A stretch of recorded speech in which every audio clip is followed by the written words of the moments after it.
Boker Tov. Alors, on va commencer à parler de la kavana qu'on doit avoir dans le Kriyat Shema. Quelle kavanot et où? Alors, la halakha nous dit, la Gemara dans Brachot, elle nous dit Akore Kriyat Shema umedagdek beotiotea metzanenim lo geinam.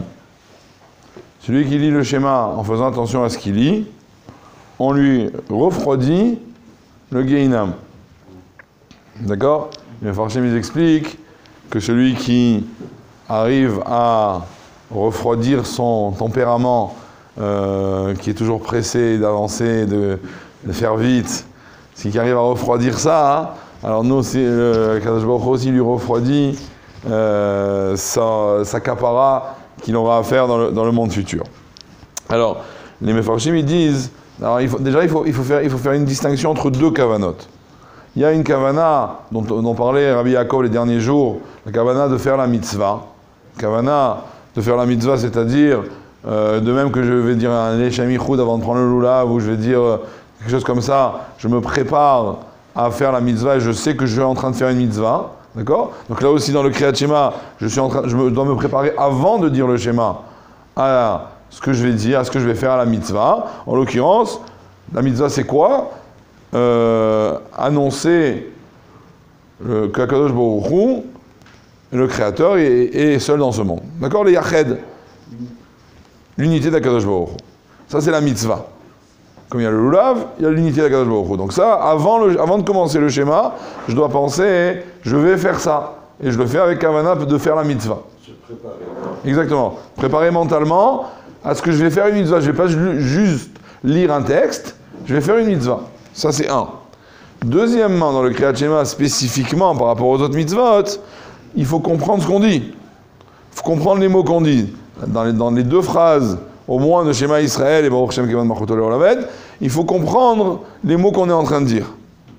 Puisque la mitzvah, c'est unifié, l'unité de Dieu. Si je lis une phrase que je ne comprends pas, alors j'ai rien fait du tout. J'ai psalmonié, ou j'ai dit une abracadabra. D'accord? Donc il faut que je comprenne aussi les mots que je dis. Maintenant, il est ramené dans la Gemara. Non, pas dans la Gemara, un peu plus loin. Il est ramené dans le Midrash. Il y a écrit dans le Pasuk Asher Anochi Metzavecha Hayom. Le Midrash il dit que chaque jour, on doit le considérer comme si c'est la première fois qu'on reçoit cette missive d'Akadosh Baruch Hu, comme quoi il est unique. D'accord? Premièrement. Deuxièmement, il ramène dans le Midrash aussi, quand un roi envoie une lettre à ses sujets, qu'est-ce qu'ils font? Ils se rassemblent tous sur la place publique, il y a quelqu'un qui va lire la lettre du roi, et tout le monde va être debout, à la limite le Midrash il dit la tête découverte, pas avec des chapeaux, hein, et ils vont écouter avec la tête baissée ce que le roi a envoyé comme ordonnance à ses sujets. D'accord?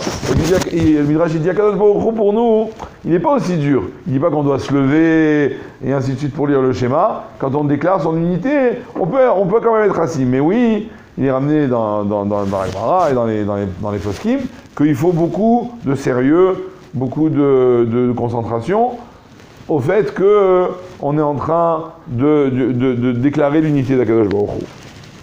D'accord? Maintenant, quelle est l'explication des mots du Kriyat Shema? Alors déjà, les mots du Kriyat Shema, ils sont partagés en trois groupes du Pasuk Shema Israël. On a Shema Israël, écoute Israël, d'accord? Qu'est-ce que ça veut dire écoute Israël? Qu'est-ce qu'on est en train de déclarer à ce moment-là? Écoute Israël. Kol Israël Shalom. Kol Israël Ina Chadashot.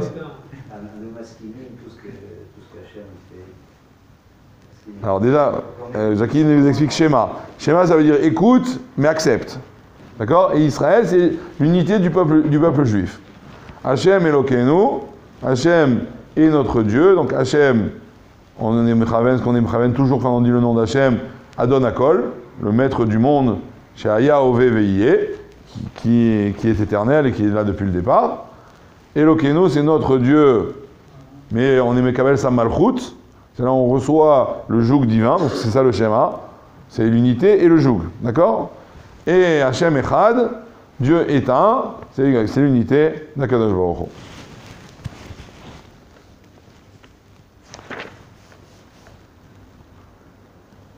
Maintenant, il ramène ici un Yerushalmi qui retrouve dans le schéma les 10 commandements de Aseret HaDibrot. D'accord?